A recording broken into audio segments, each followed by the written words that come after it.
and the judge will decide. I can't tell you the number of times I've had attorneys say, this is not marital, and therefore I'm putting it in the non-marital section. And I say, well, we disagree, so it goes in section 3. And they say, no, it's not marital. I've decided. Well, it's not for you to decide. It's for a judge to decide. If you can agree that it's not marital, that's fine. They also ask you some other information, how the item is titled. Now, in 1940, it was typical for houses, for instance, to be titled only in the husband's name.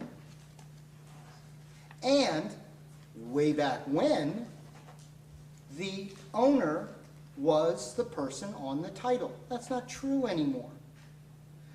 I have a client right now. He purchased a house 1 month prior to his marriage. He wasn't married at the time. He alone is on the title to the home. However, he used his job, the money that he earned from his job, to pay for the house. And he got married a month later. His wife used her job to earn money to pay for the house. That house is titled only in husband's name. It is completely marital, except maybe for the down payment. They've been married for 23 years or 25 years. He says, it's my house. And I say, well, I got bad news for you. Part of it, the down payment part, plus interest, might be your house, premarital. Maybe you tie it not necessarily to interest, but to appraised value based on that down payment. Maybe that is non-marital, but the most part of that house, the large majority of that house, is indeed marital. Doesn't matter how it's titled. So when you fill this out, obviously this also gets attached to the complaint. If you are asking for alimony or child support, you must fill out the financial statement. If you just want child support, you can do the short form. If you're asking for alimony, you must do the long form. And here's what I recommend. If you're going to do the long form, Xerox it, practice. Because they ask a lot of what I think are redundant questions. They ask about a phone, and then a page or two later they ask about a cell phone.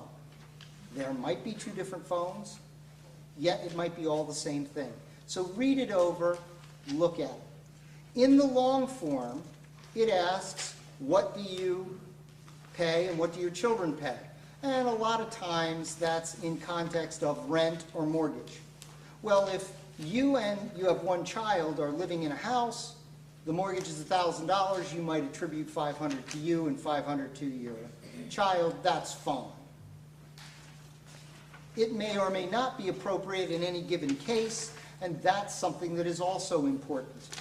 Many people ask questions, and a lot of times I say it's all fact-specific. The facts of your case may be similar, but slightly different than your neighbor's case, and that may mean a completely different outcome. So please look over the long form before you do it. If you're filling out the long form, you need to ask yourself a question, why am I doing this? Why am I not hiring an attorney to do this? If you're filling out the long form, the long financial form, you have significant issues and you should be hiring an attorney. The next portion of the packet is the affidavit of service. Now, we've actually already talked about this. I'll do a quick review. You've filed your case. You send it to the court. You bring your original and 2 copies. The court then matches up your case with the summons and mails it back to you. Now, if you hire an attorney, I'm going to do my own summons. I'm going to get it that same day. So already I'm going to speed up the process by 2 or 3 or 4 weeks, maybe even a month. Then the defendant needs to be served. You cannot serve the defendant, but there's an affidavit of service for the process server. Once the defendant is served, as I stated earlier, he has 30, 60, or 90 days in which to respond. If the defendant does not respond, you file a default. In that default paperwork, which is not included here, you have to certify that the defendant is not a soldier, because The Sailors and Soldiers Act of 1943 says that you cannot divorce a person in the military if he doesn't want to. That's an oversimplification. It's really not exactly true, but if you have that issue, consult an attorney. The default paperwork is listed in here along with some more instructions.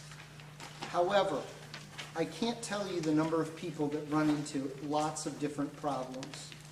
Divorce is not a simple situation. Generally speaking, you get one bite at the apple. If you don't do your divorce correctly the first time, you get no second chance. I have seen people sign away houses. I have seen people give up custody. I have seen people compromise on child support that is outrageous. You should always have legal counsel. Simply hiring an attorney for $500 or $1,000 or $3,000 or $5,000 might save you $50,000, $75,000, $100,000. Many times it's a short-run problem versus a long-run problem. The short run, you have to come up with the attorney's fees. In the long run, you save or earn or protect yourself tremendously.